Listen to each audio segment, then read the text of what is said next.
أنور الإسلام أشتر الله فضل الكريم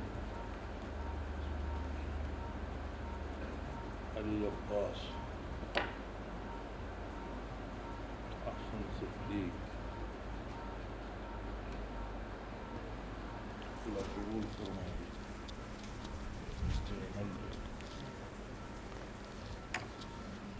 كيف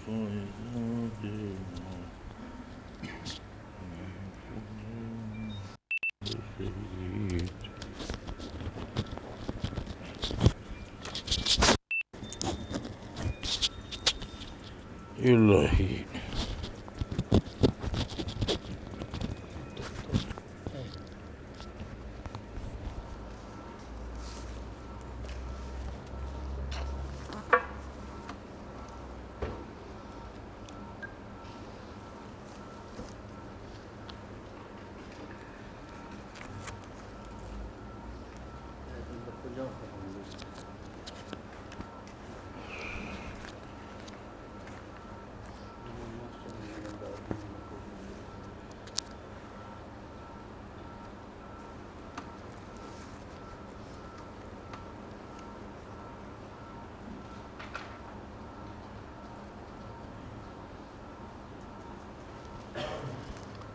الحمد لله رب العالمين والصلاة والسلام على حبيبه محمد وآله وصحبه أجمعين أعوذ بالله من الشيطان الرجيم بسم الله الرحمن الرحيم واذكر ربك في نفسك تضرعا وخيفة ودون الجهر من القول بالغدو والآصال ولا تكن من الغافلين اللهم سبحانك لا علم لنا إلا ما علمتنا إنك أنت العليم الحكيم مولاي صل وسلم دائما أبدا على حبيبك خير الخلق كلهم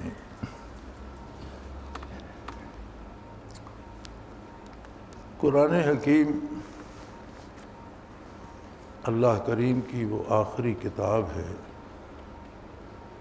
جو اس نے اپنے آخری رسول صلی اللہ علیہ وآلہ وسلم پہ نازل فرمائی اور جو قیامت تک اس دار دنیا میں ایک لاہ عمل ہے۔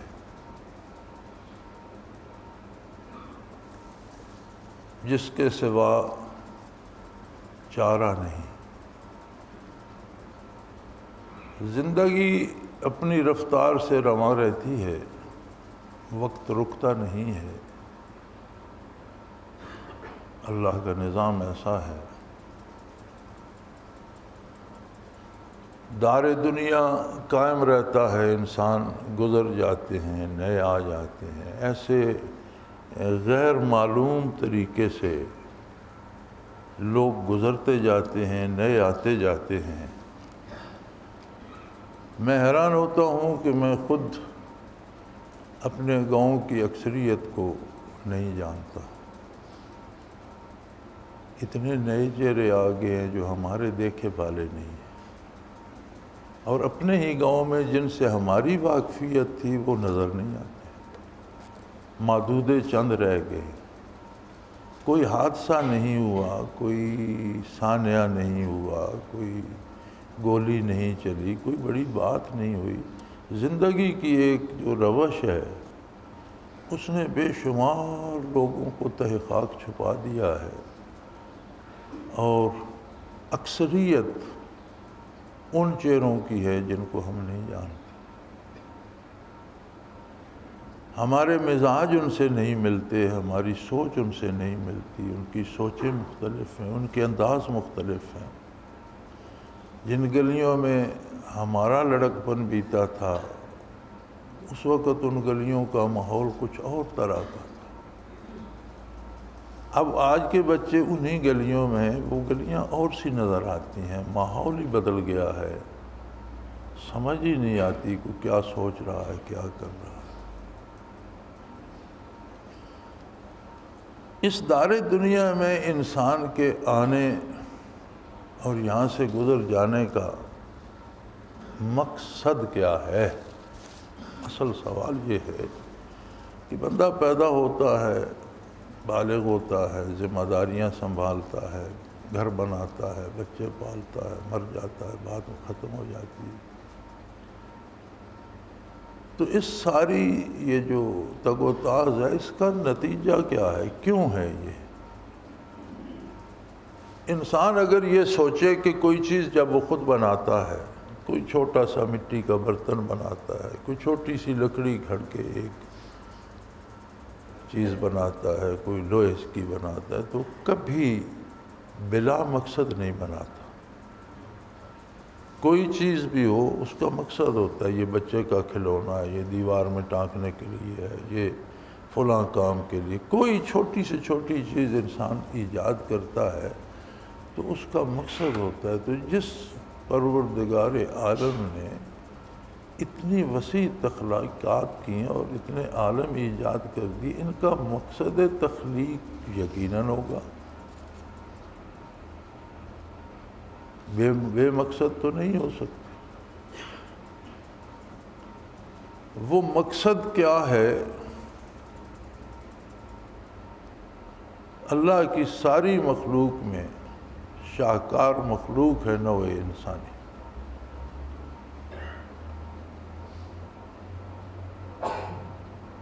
اسے ایک خوبی جو اللہ نے دی وہ صرف انسان کا حصہ ہے، اور وہ ہے اللہ کو پہچاننے کی قوت، معرفت باری کی استعداد۔ مقرب فرشتوں میں حاملین عرش میں یہ جرت نہیں ہے کہ ان کے دل میں یہ سوال پیدا ہو کہ مالک کون ہے، کیسا ہے۔ احکام باری انہیں ملتے ہیں، وہ حکم کی تعمیل کرتے ہیں، ہمیشہ کرتے ہیں، اس میں سستی نہیں کرتے، لیکن حاکم کے بارے سوچنا ان کی جرت سے بالاتر ہے کہ حاکم جس نے حکم دیا ہے وہ کون ہے، وہ کیسا ہے، وہ کہاں ہے۔ انسان کا بچہ کچھ ہوش سنبھال لے تو اس کے دل میں پہلا سوال ہی پیدا ہوتا ہے کہ اللہ کون ہے، کیسا ہے، کہاں ہے۔ یہ خصوصیت صرف انسان کو دی گئی، اسی لیے اسے عظمت نبوت سے نوازا گیا۔ سارے انبیاء اور رسل انسانی نسل سے ہوئے ہیں، کوئی فرشتہ، کوئی جن، کوئی دوسری مخلوق سے نہیں۔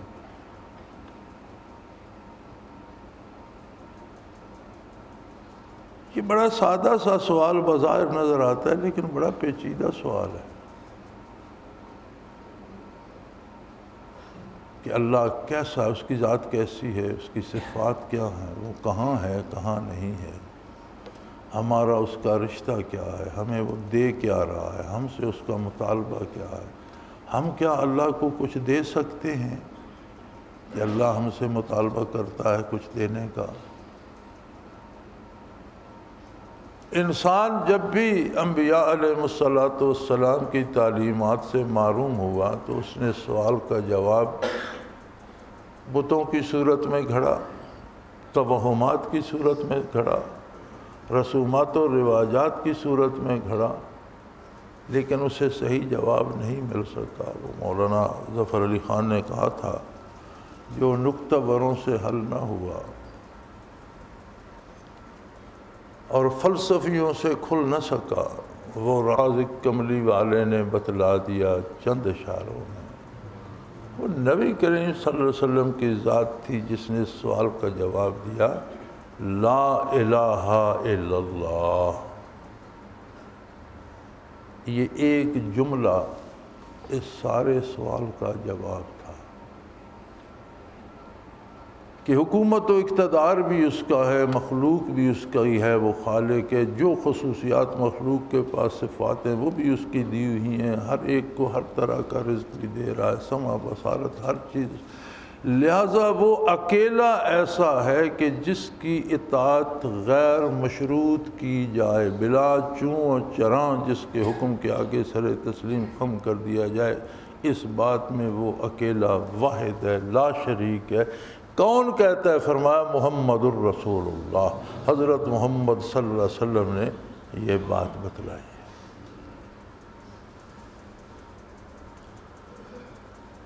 اب جب آدمی یہاں پہنچتا ہے تو اس کے سامنے ایک زندگی پڑی ہے۔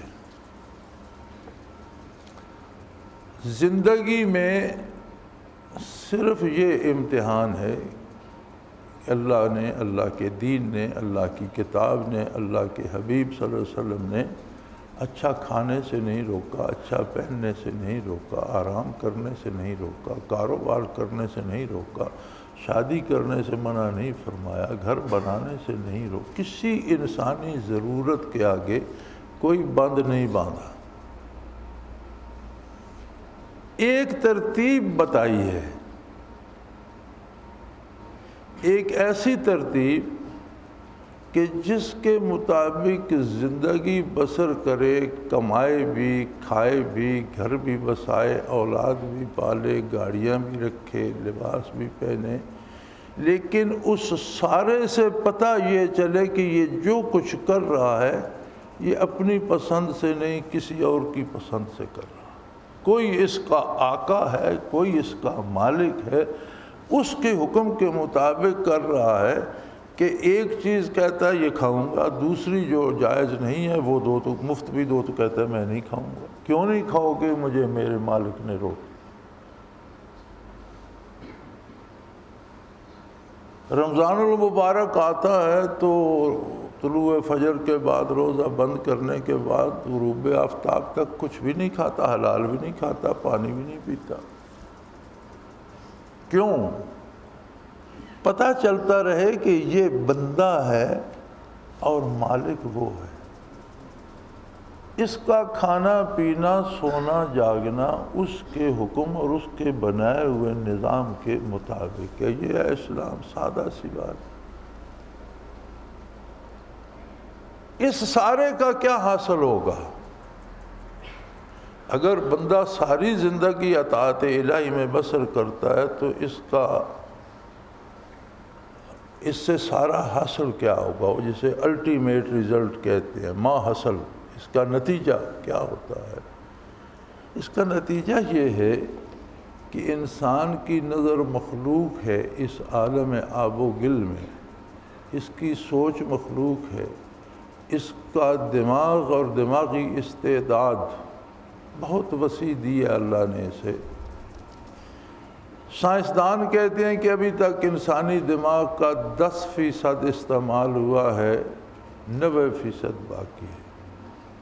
اگلے دن میں نے ایک سائنسدان کی تحقیقات سنی تو وہ کہہ رہا تھا نہیں، 14% استعمال ہو چکا ہے انسانی دماغ، 14 بھی ہو چکا ہے تو 86% باقی ہے۔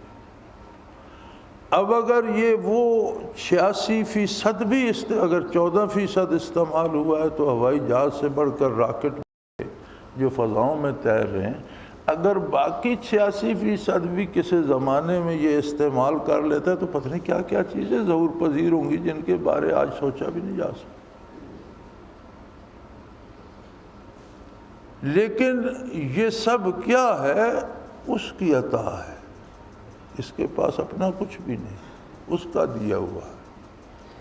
تو جب زندگی اس کے حکم کے مطابق گزارتا ہے تو ایک تعلق چونکہ دیکھ نہیں سکتا، اس بڑے دماغ میں اللہ کو سما نہیں سکتا، سوچ نہیں سکتا، چونکہ خالق ہے، دماغ بڑی وسعت کے باوجود مخلوق ہے، نظر مخلوق ہے۔ اب جو چیز دائرہ تخلیق کے اندر آئے گی وہ بھی مخلوق ہوگی، لہذا خالق کی شان یہ کہ دائرہ تخلیق کے اندر سمو نہیں سکتا انسان، اس لیے انسان اسے نہ دیکھ سکتا ہے، نہ کوئی مثال دے سکتا ہے، نہ سوچ سکتا ہے۔ تو پھر جس ہستی کو آپ سوچ بھی نہیں سکتے، مثال بھی نہیں دے سکتے، سمجھ بھی نہیں سکتے، تو اس کے ساتھ رشتہ کیسا رہے گا؟ یہ نصاب حیات اللہ نے دیا ہے کہ تمہارے ہر قدم، ہر سانس، ہر گفتگو میں میری یاد تمہارے ساتھ ہوگی۔ یہ جملہ کہنا ہے، اس کی اجازت ہے، وہ جملہ نہیں کہنا اللہ اللہ کے رسول نے منع کر دیا ہے۔ یاد الہی آ گئی ساتھ۔ یہ کام اس طریقے سے کرنا ہے اور اس طریقے سے نہیں کرنا۔ نہیں کیوں کرنا؟ اللہ نے منع فرمایا ہے، اللہ کے حبیب نے منع۔ اللہ کی یاد، اللہ کے رسول کی یاد آ گئی تو اس کا نتیجہ یہ ہوتا ہے کہ آدمی کے دل میں اللہ کی یاد بس جاتی ہے، اور یہ وہ اکیلا رشتہ ہے جو اس دنیا میں بندہ اللہ سے قائم رکھ سکتا ہے۔ جب یاد کا رشتہ استوار ہوتا ہے تو بن دیکھے وہ اسے نظر آتا ہے۔ آنکھ نہیں دیکھتی لیکن وہ سمجھتا ہے کہ میرا رب ہر آن میرے پاس موجود ہے۔ یعنی اس سارے کا حاصل اقیم الصلاۃ لذکری، میری عبادت کو قائم کرو کہ تمہیں میری یاد نصیب ہو۔ قیام، رکوع، سجود، عبادات، روزہ، حج، یہ کیا ہے؟ یہ سب یادیں، ان کا آخری نتیجہ اللہ کی عظمت، اللہ کی یاد ہے جو دل میں راسخ ہو جاتی ہے۔ لیکن اس پر بس نہیں فرمایا۔ اس کی وجہ یہ ہے کہ اس دنیا آب و گل میں اللہ کریم نے ایک بہت وسیع دسترخوان بچھا دیا ہے۔ وَخَلَقَ لَكُم مَّا فِي الْأَرْضِ جَمِيعًا، روئے زمین پر جتنی تخلیق باری ہے اے انسان صرف ایک تیری خدمت کے لیے۔ اس میں رنگا رنگ میوے بھی ہیں، اس میں جانور بھی ہیں، پرندے بھی ہیں، زمین سے اگنے والی نعمتیں ہیں، زمین سے نکلنے والے خزانے ہیں، دولت بھی ہے، آسائشیں بھی ہیں، نئی نئی ایجادات بھی ہیں، لیکن یہ سب کس کی عطا ہے؟ اس رب جلیل کی۔ لیکن انسان اس بات پہ تب قائم رہ سکتا ہے جب اسے نور نبوت سے حصہ نصیب ہو۔ جس طرح بدن کی حیات روح سے ہے، خود روح کی حیات نور نبوت اور نور ایمان سے ہے۔ اگر نبی کریم صلی اللہ علیہ وسلم سے تعلق ایمان کا ختم ہو جائے تو روح مر جاتی ہے۔ ایک عرب شاعر نے کہا تھا وَأَجْسَامُهُمْ قَبْلَ الْقُبُورِ قُبُورُ، ان کے جسم، کفار کے جو جسم ہیں، قبر میں جانے سے پہلے ارواح کی قبریں بن چکے ہیں۔ یہ چلتی پھرتی قبریں ہیں، ان میں مردہ روحیں ہیں۔ یعنی روح کی حیات جو ہے وہ ایمان سے ہے، تعلق باللہ سے ہے، اور تعلق باللہ کا واحد راستہ ہے تعلق بالرسول۔ چنانچہ یہ نعمت اللہ نے اس طرح عام کی کہ انبیاء جو کچھ فرماتے ہیں وہ دوسرے لیڈروں کی طرح نہیں ہوتا۔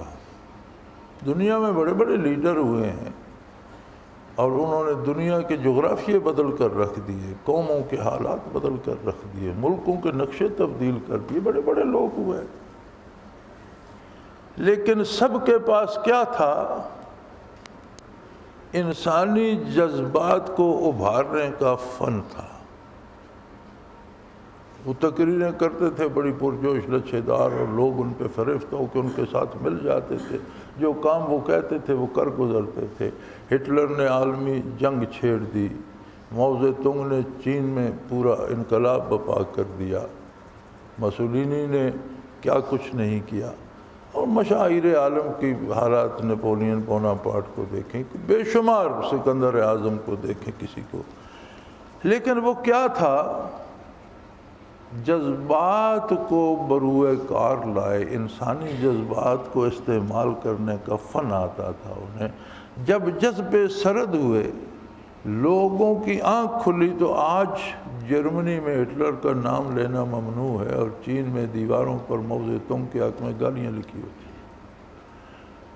لوگوں کو ہوش آئی تو انہوں نے سمجھا کہ ان کی ایسی تیسی انہوں نے ہمیں استعمال کر لیا۔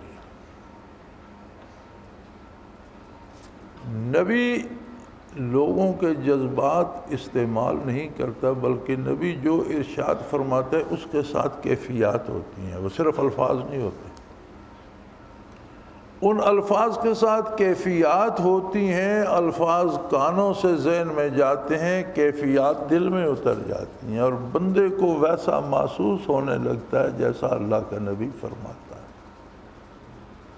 پھر اس میں تبدیلی آنا شروع ہو جاتی ہے۔ اب حضور نبی کریم صلی اللہ علیہ وسلم نے اعلان نبوت فرمایا تو اسی جزیرہ نما عرب کا کیا حال تھا؟ اس وقت کی تاریخ بڑی تاریک ترین ہے، لیکن اس سب میں یہ جزیرہ نما عرب تمام برائیوں کا مجموعہ تھا اور بہت ظلم و جور و جفا تھا، لیکن کیا حضور نے کوئی باہر سے لوگ درآمد کیے؟ کوئی آسمان سے اترے؟ نہیں، وہی لوگ جو جفاکیش تھے، نور ایمان نصیب ہوا، برکات نبوت دل میں اتری تو جو لوٹ کر کھانے کے عادی تھے وہ مزدوری کر کے کما کر لٹانے پہ آ گئے،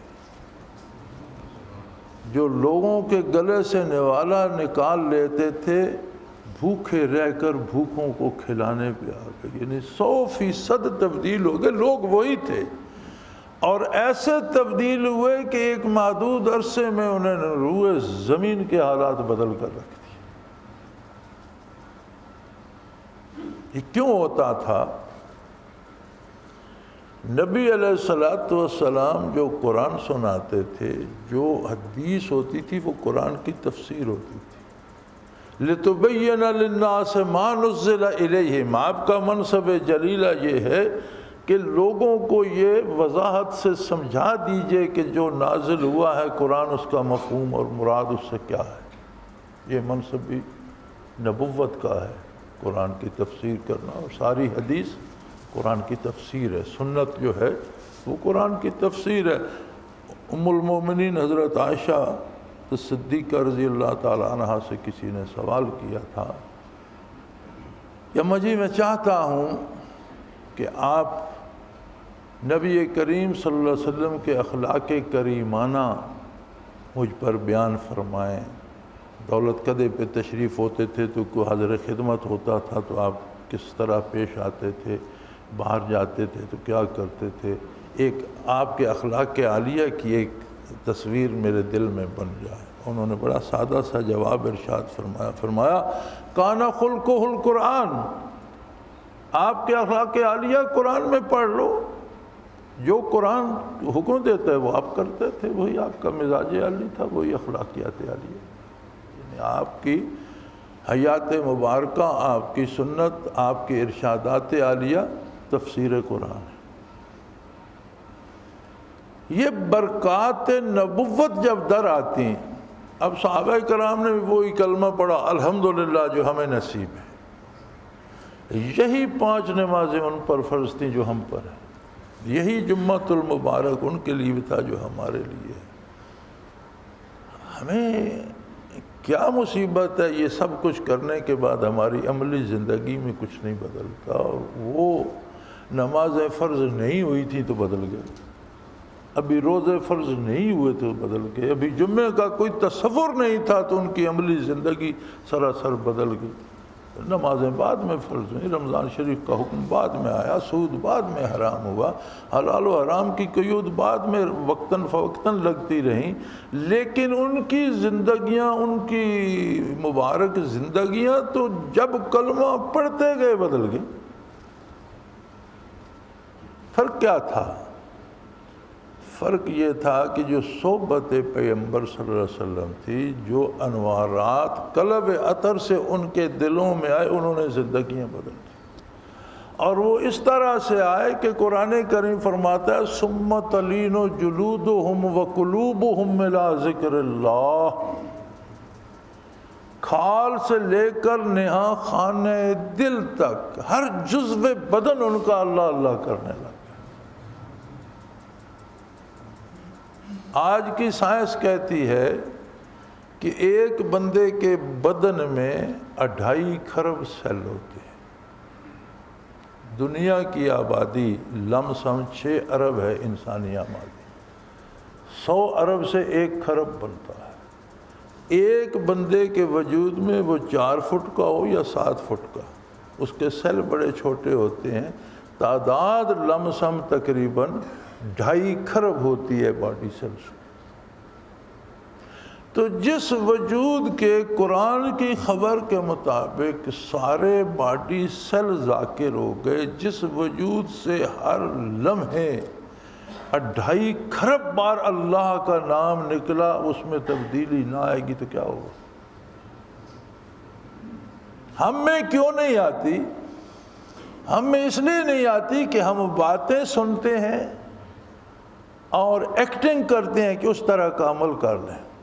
آپ نے کبھی دیکھا جو لوگ فلم میں ڈرامے میں ایکٹنگ کرتے ہیں ان کی زندگیاں بدل جاتی ہیں یا وہ نیک ہو جاتے ہیں؟ انہیں پتہ ہوتا ہے یار دنیا کو دکھانا ہے، اس کے لیے کر دو۔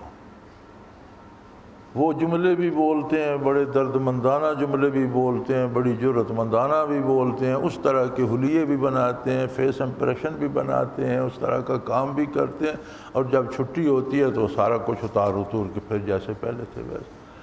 ہماری مصیبت یہ ہے کہ ہم نے ان چیزوں کو درون دل نہیں جانے دیا۔ ہم احکام شریعت سنتے ہیں اور ایکٹنگ اس طرح سے کر لیتے ہیں، بھاگتے دوڑتے مسجد آئے، ہاتھ منہ جلدی جلدی دھویا، سوکھا کچھ گیلا لے کے کھڑے ہوئے، کچھ رکعت پوری کچھ آدھی، جلدی جلدی اٹھک بیٹھک کر کے بھاگ گئے۔ ان کی مصیبت یہ تھی کہ وہ شروع کر لیتے تھے تو ان سے نمازیں ختم نہیں ہوتی تھی، حتیٰ کہ حضرت عثمان رضی اللہ تعالیٰ عنہ وتر کی 1 رکعت میں 30 پارے پڑھا کرتے۔ یہ آپ کی سوانے میں موجود ہے۔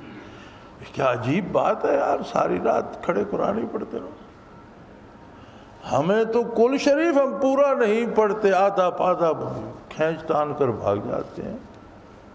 تو وہ بھی انسان تھے، بھوک انہیں بھی لگتی تھی، بیوی بچے ان بھی تھے، کاروبار ان کا بھی تھا۔ وجہ کیا؟ وجہ یہ ہے کہ ان کے وجود کے ہر سیل میں اللہ کا نام تھا،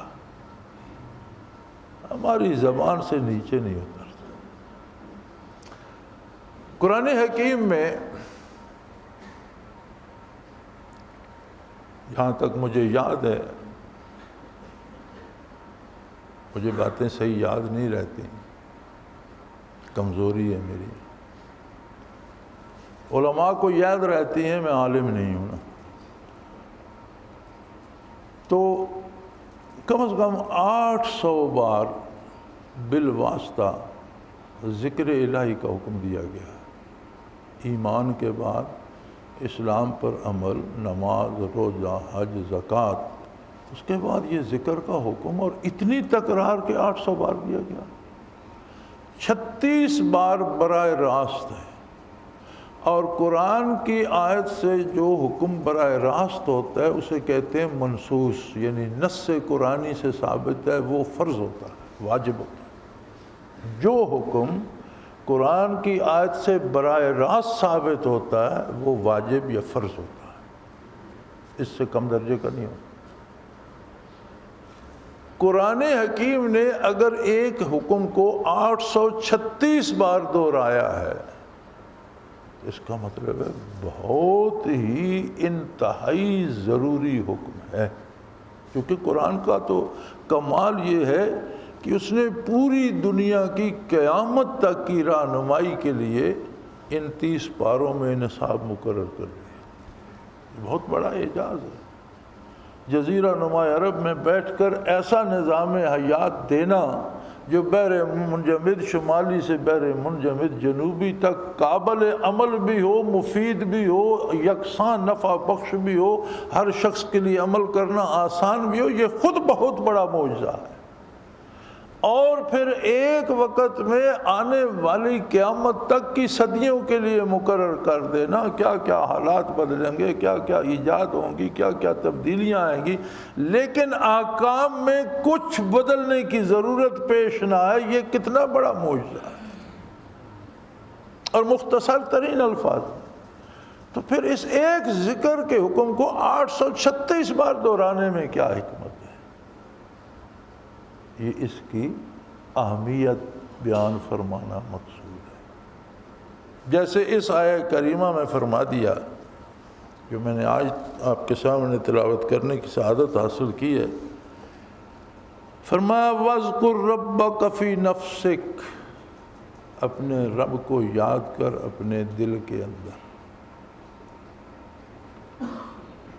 تضرعاً، نہایت عاجزی،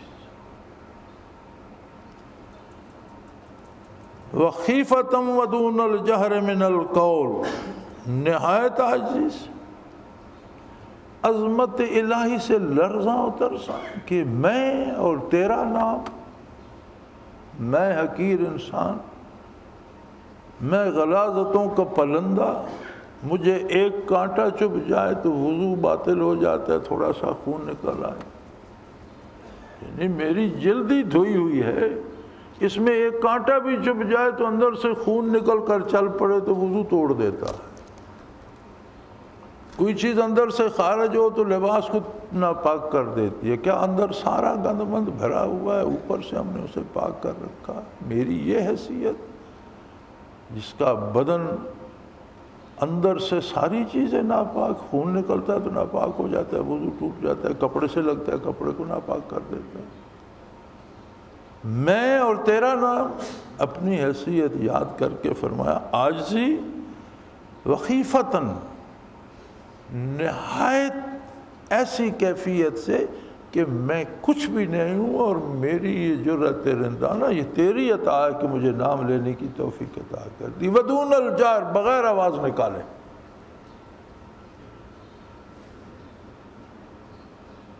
بالغدو والآصال، ترجمہ لفظی تو بنتا ہے صبح شام، لیکن جو ایک انگریزی محاورہ ہے راؤنڈ دی کلاک، اس کا ترجمہ عربی میں ہوتا ہے بالغدو والآصال، یعنی ہر لمحے، دن رات، کوئی لمحہ خالی نہ ہو۔ اردو والوں نے بھی اس کا ترجمہ علی الدوام لکھا ہے کہ ہمہ وقت، وَلَا تَكُن مِّنَ الْغَافِلِينَ، جو کچھ بھول سکتا ہے بھول جا، لیکن میری عظمت کو کبھی کسی لمحے مت بھولنا، کبھی اس طرف سے غافل نہ ہو۔ تو محتاج ہے، تجھے نیند آ جاتی ہے، سو جا، سو جائے گا تجھے سارے غم بھول جائیں گے، تجھے مال و دولت کی فکر بھول جائے گی، تیرے خلاف کوئی مقدمہ ہے بھول جائے گا، دشمن کا خوف ہے بھول جائے گا، کسی کو مارنے کا ارادہ ہے، سو گیا بھول جائے گا، جاگ اٹھے گا تو سب باتیں یاد آئیں گی، نیکی بدی، کوئی تلخی، کوئی آرام، کوئی جو کچھ بھی تیرے ساتھ ہے۔ وہ کسی فقیر سے بادشاہ نے پوچھا تھا کہ تمہاری رات کیسے بسر ہوئی؟ اس نے کہا بادشاہ سلامت، کچھ آپ جیسی، کچھ آپ سے بہتر۔ تو وہ حیران ہو گیا، اس نے کہا تم خانہ بدوش اس جھگی میں بیٹھے ہو تو میرے جیسی اور مجھ سے بہتر کیسے بسر کر لی؟ اس نے کہا بادشاہ سلامت، آپ شاہی پلنگ پر سو گئے، میں زمین پر سو گیا، سونے والے دونوں برابر ہوتے ہیں، سوتے ہوئے پتہ نہیں چلتا کہ شاہی پلنگ ہے یہ زمین ہے، جب آنکھ کھلی تو آپ اپنے امور سلطنت سوچتے رہے، میں اللہ کو یاد کرتا رہا، جو میں جاگتا رہا وہ رات آپ سے بہتر گزری، جو میں سوتا رہا وہ آپ جیسی گزر گئی۔ تو فرمایا تو سو جاتا ہے، بھول جاتا ہے، بھول جا، سب کچھ بھول جا، لیکن میری طرف سے غافل نہ ہو، میری یاد کو زندہ رکھ، مجھے مت بھولنا۔ وَلَا تَكُن مِّنَ الْغَافِلِينَ، اب غفلت برسوں کی نہیں ہوتی، برسوں کی بھی غفلت ہوتی ہے اور لمحوں کی بھی غفلت ہوتی ہے۔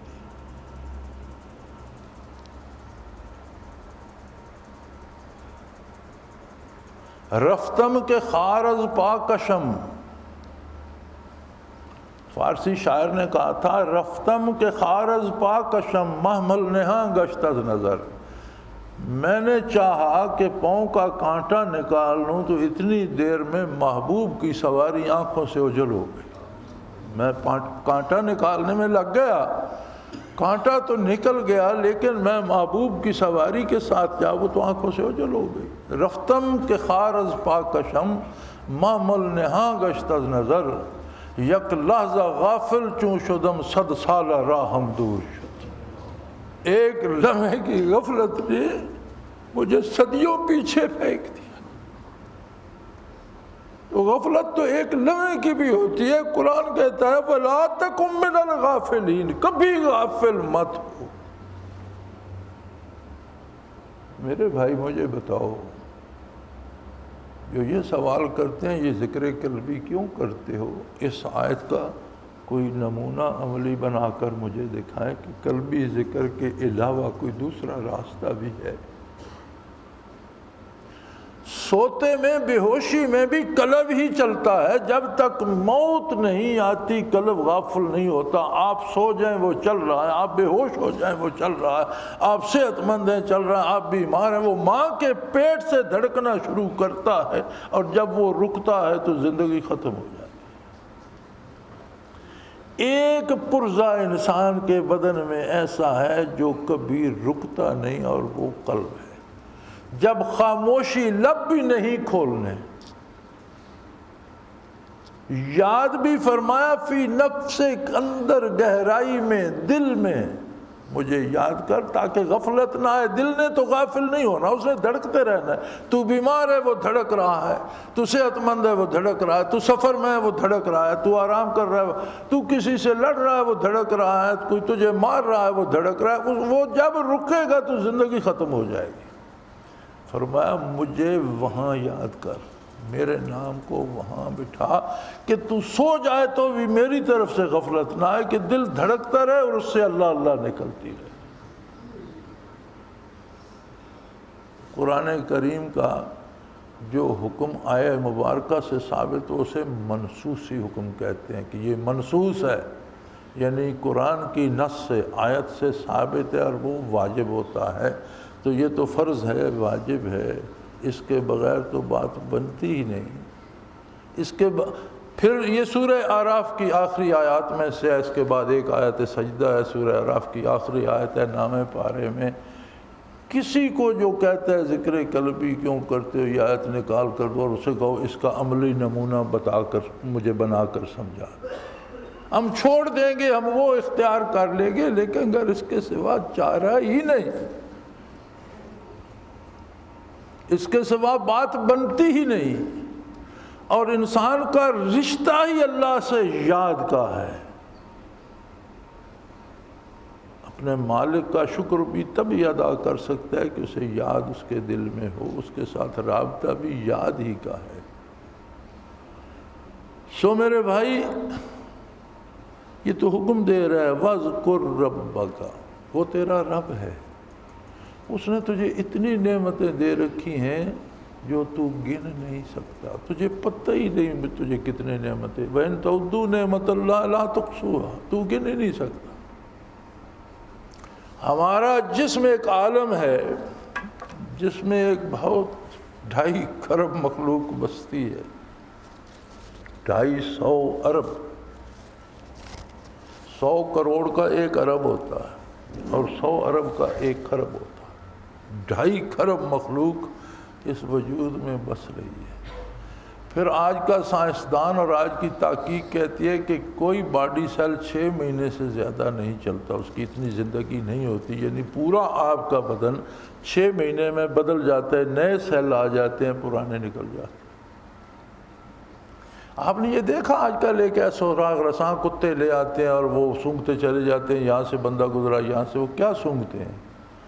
جو جدھر سے گزرتا ہے اس کے باڈی سیل جھڑتے رہتے ہیں، ان میں اس جسم کی بو باس ہوتی ہے۔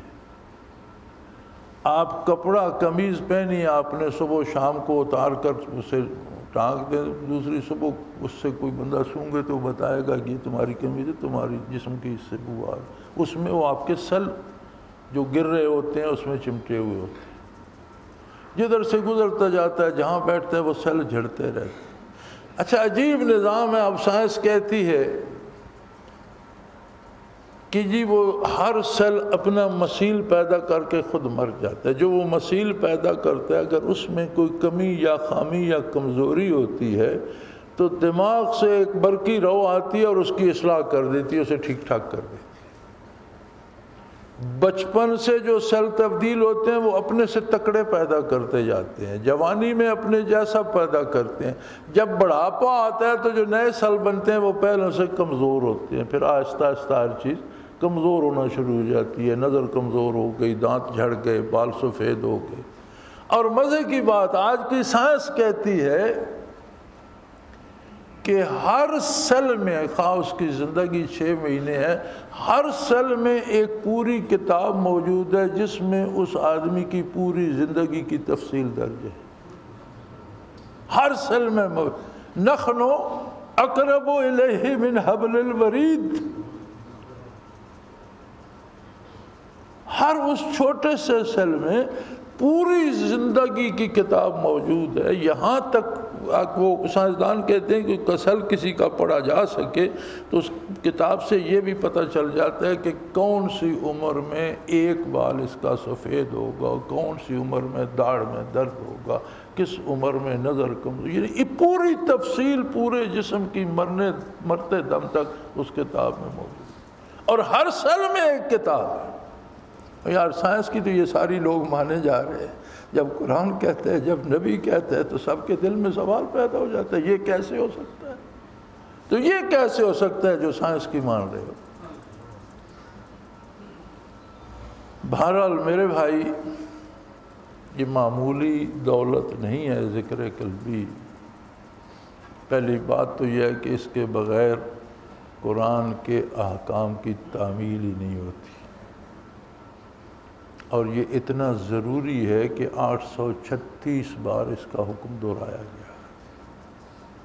تیسری بات یہ ہے کہ یہ ہر جگہ نہیں ملتا، لوگوں کی عمریں لگی، ہمیں تو کچھ بھی نہیں کرنا پڑا، ہمیں تو اللہ کے ایک بندے نے گھر بیٹھے لگا دیا۔ لوگوں نے دنیا میں سیاحت کر کے اسے تلاش کیا اور پھر دنیا میں سیاحت کر کے اسے تقسیم فرمایا۔ یہ علی الحجویری رحمۃ اللہ علیہ اور محی الدین اجمیری رحمۃ اللہ علیہ، یہ کہاں کے لوگ تھے، کہاں پیدا ہوئے، سیکھا کہاں سے اور آ کر کہاں بیٹھے؟ یہ کیا تگ و تاز تھی، کو کاروبار کرتے رہے؟ نہیں، جب یہ نعمت حاصل ہوئی تو اللہ کی مخلوق کو پہنچانے کے لیے بے قرار رہے کہ مالک کی رضا اس میں ہے، نبی صلی اللہ علیہ وسلم کی رضا اس میں کہ جو ملا ہے اسے آگے پہنچاؤ، یہ میری امانت ہے تمہارے پاس، بلغوا انی ولو کان آیا کما قال رسول اللہ صلی اللہ علیہ وسلم، میرا ایک جملہ بھی تمہارے پاس ہو تو وہ دوسروں تک پہنچاؤ، امانت ہے میری تمہارے پاس، کیفیات کچھ بھی ہوں تو وہ دوسروں تک پہنچاؤ، وہ امانت ہے رسول اللہ صلی اللہ علیہ وسلم کی۔ تو اسے سیکھنا، جب کرنا فرض ہے تو سیکھنا بھی فرض ہو جائے گا، سیکھنا فرض ہوگا تو آگے سے کھانا بھی فرض ہو جائے گا۔ وضو فرض نہیں ہے، جب نماز کا وقت ہوتا ہے، نماز فرض ہوتی ہے تو وضو فرض ہو جاتا ہے، وضو کے لیے پانی تلاش کرنا فرض ہو جاتا ہے، قبلے کی سمت تلاش کرنا فرض ہو جاتی ہے، یہ سارے فرائض بالواسطہ ہوتے ہیں، چونکہ فرض تو نماز ہے، اب نماز کی جو شرائط ہیں وہ بھی فرض ہو جائیں گی۔ تو جب اس کا کرنا فرض ہے تو سیکھنا فرض ہو جائے گا، سیکھنا فرض ہے تو آگے سے کھانا فرض ہو جائے گا۔ اس میں نہ رہو کہ میں نے بہت سیکھ لیا میرا کام ہو گیا، نہیں، جب آپ نے سیکھ لیا تو نہ میرے باپ کا ہے نہ آپ کے باپ کا ہے، اللہ کے رسول کی امانت ہے، اسے اللہ کی مخلوق تک پہنچا، اگلا نہیں مانتا نہ مانے۔ ساتھی کہتے ہیں لوگ مذاق اڑاتے ہیں، کیا لوگوں نے محمد الرسول اللہ کا مذاق نہیں اڑایا؟ کیا لوگوں نے صحابہ کرام کا مذاق نہیں؟